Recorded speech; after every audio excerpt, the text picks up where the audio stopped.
PvP is one of the most important features in playing Crazy. It's been around for a very long time, standing out as a defining part of playing Crazy's identity. But despite how popular PvP is, it's very flawed. It has many problems that have existed for years that aren't quite easy to fix because of how the mode works. As a sandbox game, playing Crazy allows you to build anything: jets, helicopters, mechs, boats, structures, etc. This freedom is great for creativity, but it also creates a constant arms race. Players are always trying to make the fastest, strongest, and most destructive builds they can.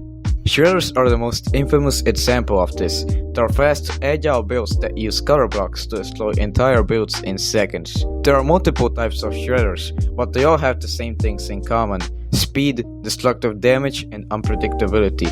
And the worst part is that they're everywhere. To show you how bad the shredder problem is, I'm gonna do a little thing. I'm gonna go into a PvP server and see how long it takes for me to find a shredder.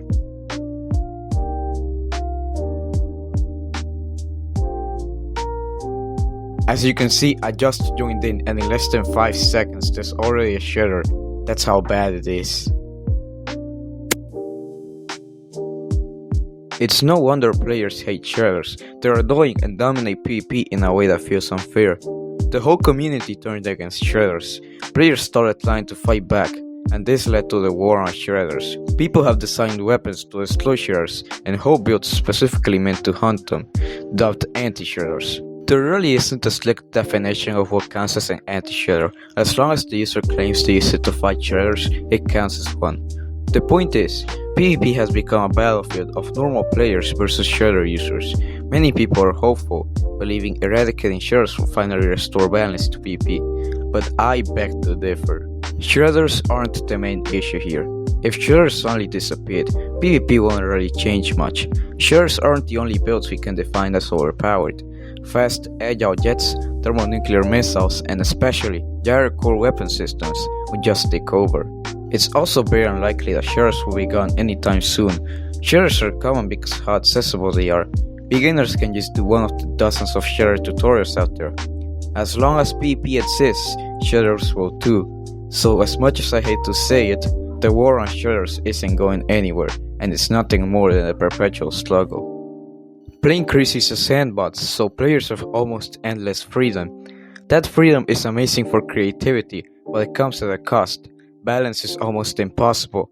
When players have this level of freedom, people start optimizing, and eventually meta builds show up. This is how shredders became extremely common, and the same process applies to other types of builds as well, like Nam jets.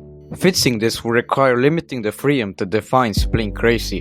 The only reliable way to prevent metas would be to heavily restrict what players are allowed to build, limiting speeds, banning certain blocks, those kind of things, to prevent any individual build from being too powerful. But doing that would contradict the sandbox nature of the game. The creativity and experimentation that make building fun will be reduced, and PvP will become far more rigid. So now the real problem with PvP should be clear. The community treats shredders as the main root of the problem, and the war against them has become one of the defining conflicts of playing Crazy. But shredders are merely a symptom, not the cause. Shredders are just one result of a system that constantly rewards optimization. When players are given the freedom to build anything they want, someone will always create something that performs better than the rest. That's why shredders appear, why new metas emerge, and why every attempt to fix the problem won't change anything in the long run. As long as PvP exists in a sandbox where players can push the mechanics to their limits, dominant builds will always emerge, which means playing Crazy is fundamentally impossible to balance.